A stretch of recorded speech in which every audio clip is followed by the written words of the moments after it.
Welcome back to another Discipler Group session. I'm so pleased that you continue to come and make yourself available with colleagues to work together and to learn together and to support one another. We're seeing this happen throughout the whole Baltimore-Washington conference, and we're watching these relationships form and develop and grow, and it's just a real blessing for all of us to see this happening. Today we're going to talk about risk-taking service, to be more like Christ as we take risks to be in service and ministry with others. Today we'll consider Jesus' statement that He came to bring good news to the poor. What does that mean in your neighborhood? Who comes to your mind when you think about a servant leader?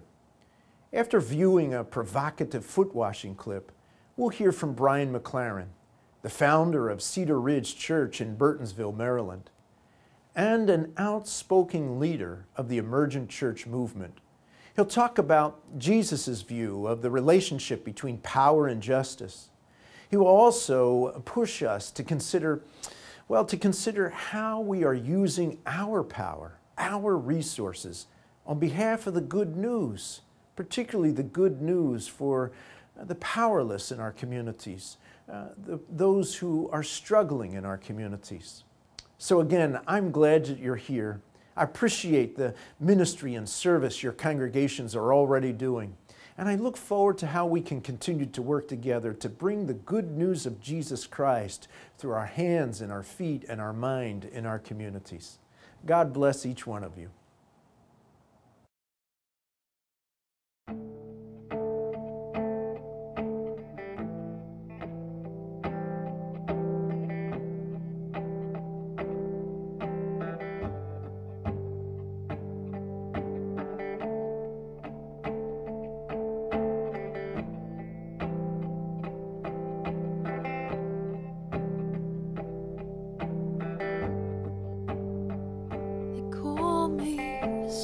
They call me a widow. They call me a prisoner.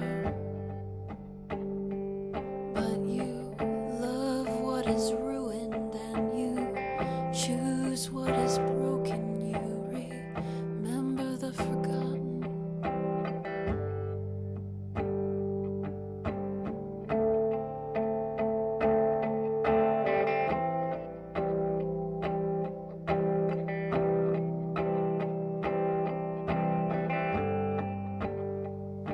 Call me a poor man, they call me an orphan, they call me a prostitute.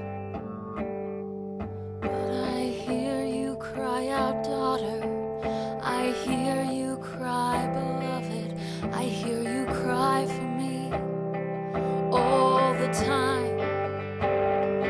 And you stand there like fire, you restore me like water. I just don't understand this kind of love. You hold out your hammer and you tell me you're a painter and I am a bleeding watercolor that will still be beautiful when it dries.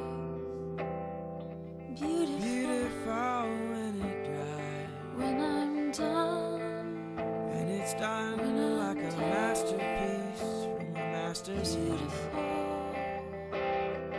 When it's done, when you're done with all me, that's left.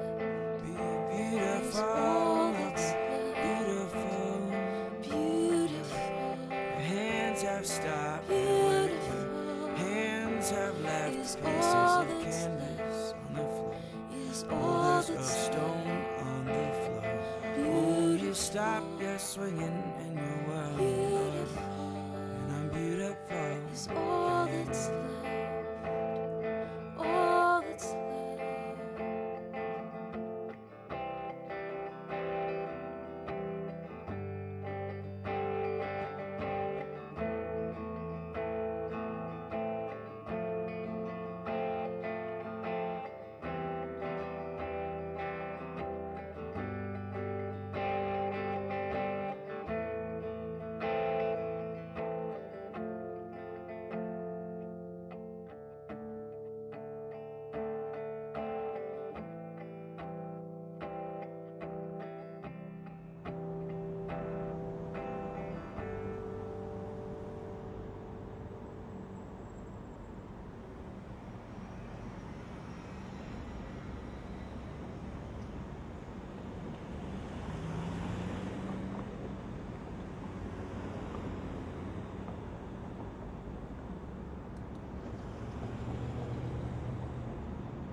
It breaks my heart to see Jesus used by the powerful as a club to beat the powerless into more submission, when the fact is that Jesus came for the powerless, to say that they have dignity in the kingdom of God, and that the powerful, well, they'll be at the back of the line because they've not used their power in wise and good and loving ways.